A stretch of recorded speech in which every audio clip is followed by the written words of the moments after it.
മുത്തലപ്പുഴയിൽ മണൽ നീക്കം പ്രതിസന്ധിയിൽ. ഡ്രഡ്ജിംഗ് തുടങ്ങാൻ സാധിച്ചില്ല. ഡ്രഡ്ജറിന് സാങ്കേതിക തകരാറുണ്ടെന്ന് സൂചന. പ്രതിഷേധവുമായി രംഗത്തെത്തിയ മത്സ്യത്തൊഴിലാളികൾ ഹാർബർ എക്സിക്യൂട്ടീവ് എഞ്ചിനീയറുടെ ഓഫീസ് ഉദ്യോഗസ്ഥരെ പുറത്താക്കിയ ശേഷം പൂട്ടി.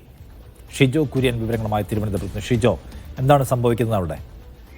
നിഷാദ്, മുതലപ്പുഴയിലെ പ്രശ്നപരിഹാരത്തിന് ഇപ്പോഴും ഒരു ശാശ്വതമായിട്ടുള്ള ഇടപെടൽ ഉണ്ടാകുന്നില്ല എന്നുള്ളതാണ് എടുത്തു പറയേണ്ടത്. ഓരോ ദിവസവും അതിങ്ങനെ അനന്തമായിട്ട് നീണ്ടുപോകുന്ന ഒരു സാഹചര്യം മുതലപ്പുഴയിൽ ഉണ്ടാകുന്നു എന്നുള്ളതുകൂടി ഇന്നത്തെ ഈ ഒരു സാഹചര്യത്തെ കാണേണ്ടി വരും. കാരണം ഒരാഴ്ച മുൻപാണ് കണ്ണൂരിൽ നിന്ന് ചന്ദ്രഗിരി ഡ്രഡ്ജർ മുതലപ്പുഴയിൽ എത്തിച്ചത്. ആ ഡ്രഡ്ജർ എത്തിച്ചിട്ട് പോലും കാര്യക്ഷമമായ രീതിയിൽ മണൽ നീക്കത്തിന് കഴിഞ്ഞിട്ടില്ല ഇതുവരെയും. അപ്പോൾ അതേ തുടർന്നുള്ള പ്രതിഷേധമാണ് ഇന്നിപ്പോൾ ഹാർബർ എക്സിക്യൂട്ടീവ് എഞ്ചിനീയറുടെ ഓഫീസ് പൂട്ടിയിടാനുള്ള ഒരു തീരുമാനത്തിലേക്ക് മത്സ്യത്തൊഴിലാളികളെ കൊണ്ടുപോയത്. ഇന്ന് രാവിലെ തന്നെ ഹാർബർ എക്സിക്യൂട്ടീവ് അസിസ്റ്റന്റ് എഞ്ചിനീയർ സ്ഥലത്ത് വരികയും മത്സ്യത്തൊഴിലാളികൾ അവരോട് ഈ കാര്യങ്ങൾ ഉദ്യോഗസ്ഥരോട് അവരുടെ പരാതികളൊക്കെ പറയുകയും ചെയ്തതാണ്. അതിന് പിന്നാലെ ഈ അസിസ്റ്റന്റ് എക്സിക്യൂട്ടീവ് എഞ്ചിനീയർ അവിടെ നിന്ന് മടങ്ങിപ്പോവുകയാണ് ചെയ്തത്. തൊട്ട് പിന്നാലെ മത്സ്യത്തൊഴിലാളികളെത്തി ഹാർബർ എക്സിക്യൂട്ടീവ് എഞ്ചിനീയറുടെ ഓഫീസ് പൂർണ്ണമായിട്ട് ബാരിക്കേഡ് ഉപയോഗിച്ചു, പോലീസിന്റെ ബാരിക്കേഡ് ഉപയോഗിച്ചുകൊണ്ട് അത് പൂട്ടിയിടുകയാണ് ചെയ്തത്. പിന്നാലെ പോലീസ് ഏതാണ്ട് ഒരു മണിക്കൂറിന് ശേഷം പോലീസ് സ്ഥലത്തെത്തി ഓഫീസ് തുറന്നിട്ടുണ്ട്. പക്ഷെ അപ്പോഴും മുതലപ്പുഴയിലെ ഡ്രഡ്ജിംഗ് സംവിധാനം ഇപ്പോഴും നടക്കുന്നില്ല. കാരണം എക്സ്കവേറ്ററും JCB ഉപയോഗിച്ചുള്ള